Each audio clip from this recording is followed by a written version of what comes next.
All right. Well, welcome back to another episode of Letter Boss.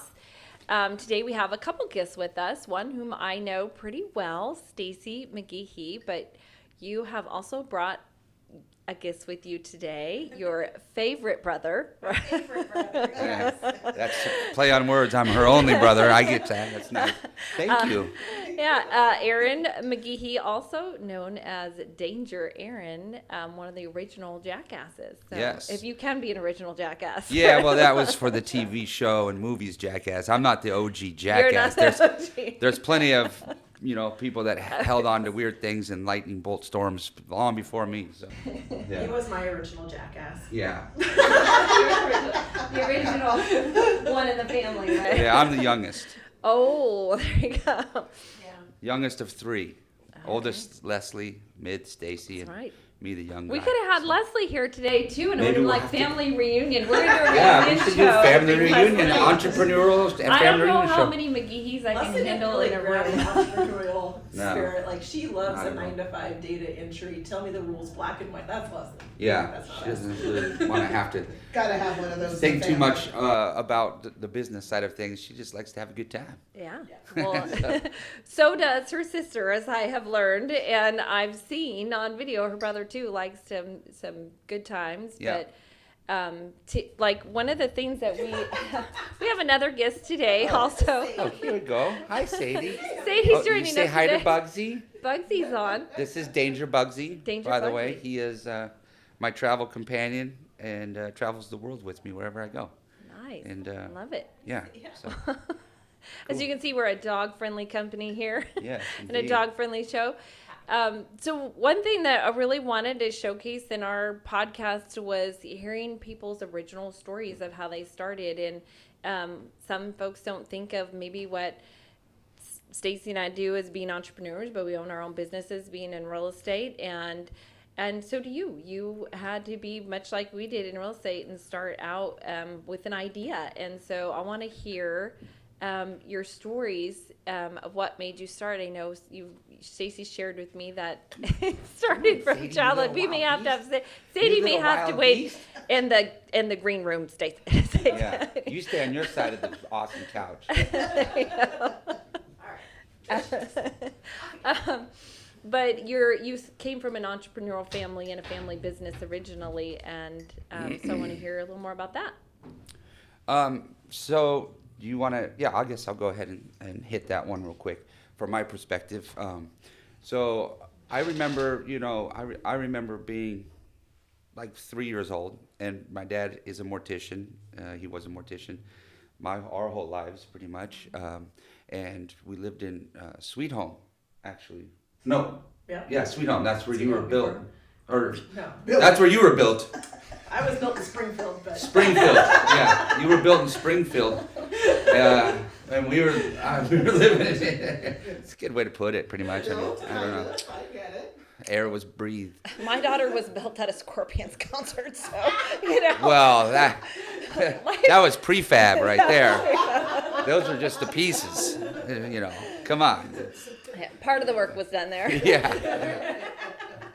And I remember him, my dad, working for a guy, and I remember it's like vividly that him and my mom would talk about wanting to own their own business, and then we moved to Hood River, and from the age of 5 to 7, he was supposed to get this business and buy it from this guy, and then that fell out from underneath him, and everything for our family kind of like was just up in the air. There was no security. There was no, we had to move from Hood River, which our whole family, we loved it there. And he finally got back to McMinnville and bought the mortuary there. It was called Scott McGhehey Funeral Home, even though my dad's name's Ken, but he kept the Scott from the previous owner. And then he owned his own business, and my mom and him got to spend every day together. Our family was really tight because mom and dad were always there because they owned their own business, and we lived in the mortuary. We grew up in the mortuary for 12 years. We lived in that across from the gallery players right there. But that brought a really strong bond, family connection, and the ability to make his, in a sense, own schedule. There's a lot of things we'll get into about that later on, about, you know, picking up bodies when we're on vacation and whatnot. But we'll get into that They're all later. coming together. Yeah, we'll get into that a little bit later. But I saw how much that changed everything, and I think, you know, From being an employee to being an owner, business Yeah. owner. yeah, I mean, you have to work really hard. The work is still there, but and you still have a schedule, but you don't get kicked out of your home, and you don't have to like leave your town, because if the business fails, that's your fault. It's not. But if somebody else is in charge of your life, you don't have the opportunity to, you know, stay, let's say. And at that age, I realized, like, I want to work for myself. And when I was a kid, I went to Columbus Elementary School in McMinnville, and there was a store across the street, and it was like a little general store, and they had suckers there, and I would go buy suckers, like the little blow pop suckers, and they were 10 cents a piece, and so I'd sell them for 25 cents at school. So I was in 5th grade, whatever, 4th, 5th grade, and I would sell them, and I'd make 15 cents a sucker, so I'd make like almost $1 a day just by taking these, because once you get to school, back then, elementary school, you can't leave campus. You're on school property, and that's it. So I would buy these and sell them and make a little money. And then one day I saw that they were 25 cents a piece. So they Profit margin. they went up. Inflation, Yeah. right? Didn't know anything about inflation, and they went up to 25 cents a piece. And I thought to myself, had I bought a box of those at 10 cents a piece, because now I'm paying 25 cents, but now I'm selling them for 50 cents. So I'm making 25 cents instead of 15 cents. So I'm making more money. But had I purchased a box of them, I would have made quadruple that amount. And that's when I realized, you know, about inflation and owning property, or owning what it is you do in life, whether it's working for yourself or owning property or anything. It's by owning something and not having to rent it or be told you have to leave now, it seemed like the best way for me to live. And so at that age, I learned about inflation, and literally, because then I was like, well, had I bought that box, you know, I would be rich right now. You tell it's still bothering him. He's like, darn it. It still bothers me a little bit, but only it only every day currently that I don't continue. Like when I miss an opportunity to buy a motivates box of suckers and it triples, that bothers me still. But it's not that time of that sucker that still bothers me. It's just, it still happens today. And especially right now with inflation. You're like, why didn't I buy 5 houses yeah. 7 years ago? Oh my God. When they were like, you know, everything's goes up and down. It's a roller coaster, the real estate market. Like every 13 years it's down based on whether it's inflation or the rates, or the government does something crazy, or we're at war, or there's an election, or there was a huge earthquake, huge fire. Like everything is up and down, and so it's a long game. We can't control that. I think what I love about entrepreneurship is the risk side of it, and that's the same with investing. Is you have to have that moment where you're like, this could go really, really bad. Yeah. Or this could work out great. And so, I mean, hence the name of the podcast, the Letter Boss, comes from, you know, cowboys always say let her buck before they open the chute, which I'm sure you've had a few of those moments where you're like, okay, just let it go.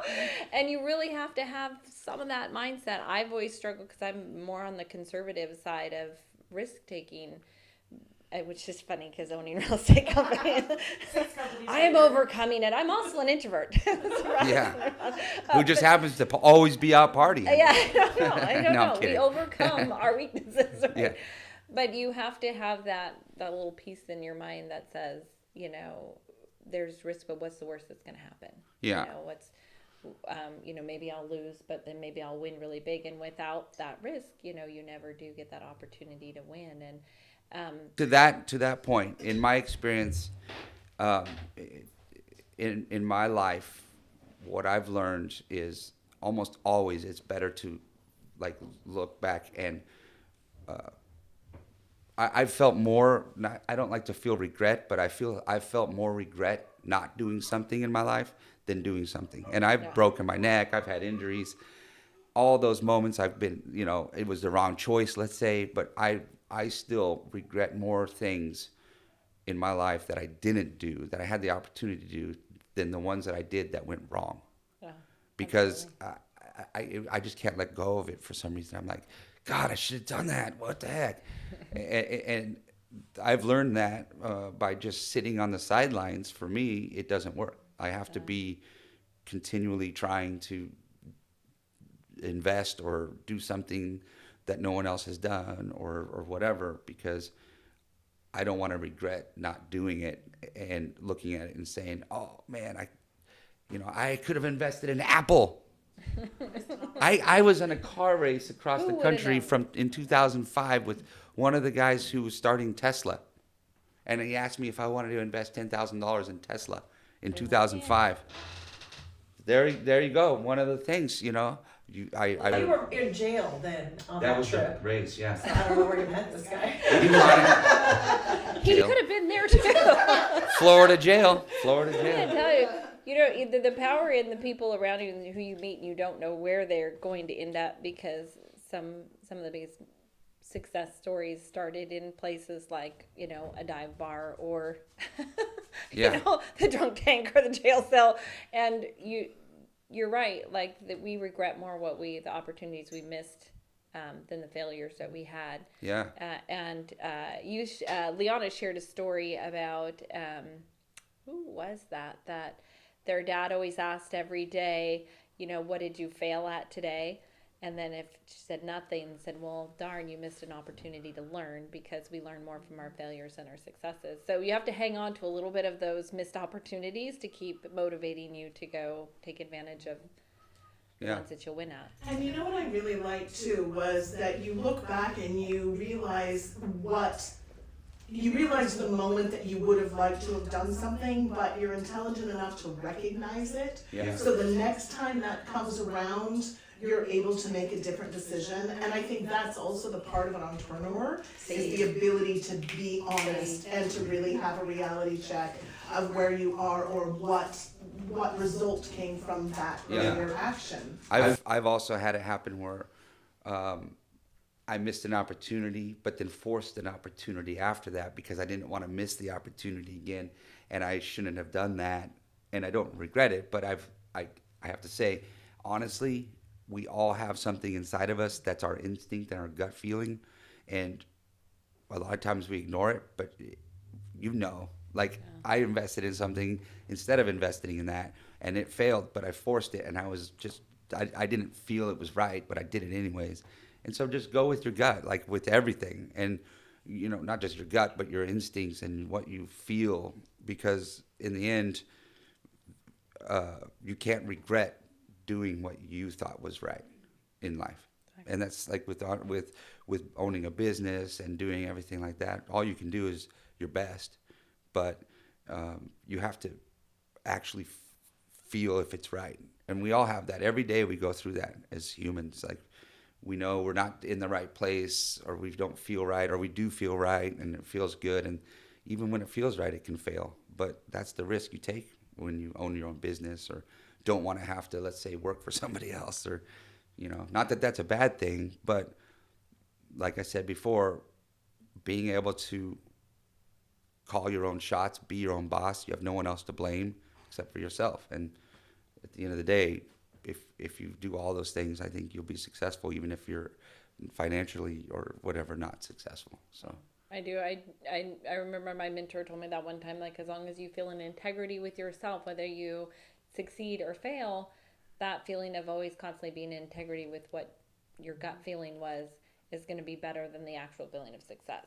Yeah. So I think I want a little bit to go, because I know Stacey and you, it's rare we get siblings that are going to tell their story. And what I love, because I come from a big family of 6, and we all went very different directions in life, but we're inspired along the way a lot by our parents and work ethic and entrepreneurship. And you and Stacey both, being raised in an entrepreneurial home, but went very different directions in the group has. You chose. Stacey, I want to hear what inspired you and what made you go the direction you did in your career choice.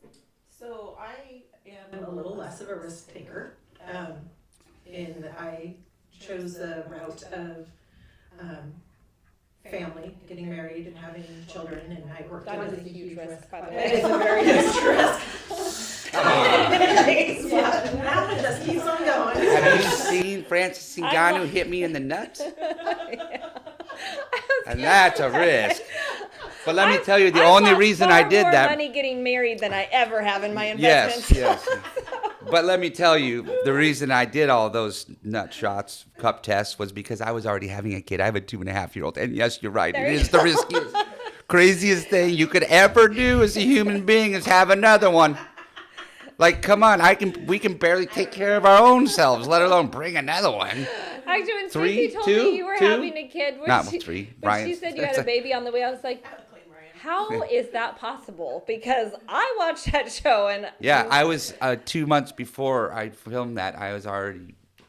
We were already having a baby. That's good. Yeah, because otherwise, I just didn't tell them until the end of the last week of filming. I finally told them I was having a baby, and that's why I basically destroyed my baby maker. We'll call it the baby maker. Yeah. Why don't we just call them baby makers? Why do we have to name them weird names like penis? Well, because Can you say penis here? no, probably not. You know what? Is that what you It's do just say? gonna be censored. It's fine. Yeah. No, we were Anyways. prepared for this. Yeah. So, Stacey, back to what inspired Yeah, you. so- Oh, yes. No, I'm kidding. Shh. We'll bleep that one could have for been sure. what inspired you. We'll bleep that one. We'll bleep that one. She said she got married and had kids right out of high school. What do you think with that? What do you think inspired that? If we go to the root of it, Okay. it's correct. The root of the problem. I think that might be the first time you've ever said I was actually correct. Thank you. I'm so glad Yeah, I'm yeah. so glad I now have a show too that I get to tell my mom not to watch. Yeah. And we're back. Yeah, but my career path, so I started in my careers in banking and insurance and really boring dual cubicle life. And I couldn't see myself doing that forever. So I was stay-at-home mom, and then we needed a household income. And my realtor who helped us buy our house was awesome. And so when I got to thinking about what am I gonna do? Who's Stacey gonna become? How's she gonna make a living? How am I gonna support my two little girls in this household and bring them up? And so I went back to experiences that I had in my life that I enjoyed, people that I enjoyed working with, and shout out to Denise Purcell, because she's actually my best friend's mom now. So it's full circle there. And anyway, so I went back to the experience we had buying a house, and it was a very enjoyable, rough situation. We bought in the early 90s and interest rates were high compared to what the people say now, which we were fine with. We thought we were getting an excellent rate, but anyways. She walked us through the whole thing, made us feel really good about it. She found a house for us that we thought we didn't want to see, and then we went into it, and it was the right one, she knew. And so just the way that she guided us through the process of buying a home and kind of reading between the lines at what we didn't know we wanted. And then, so when I got back to what's Stacey gonna do, I enjoyed that experience, that helpful, she helped us. And I wanted to be that person. I wanted to find a way to help others have that experience that I had when we bought our house. And, everyone always says we love looking at houses, we love touring houses, but it's helping them through the process. And then you gotta go see all the cool houses.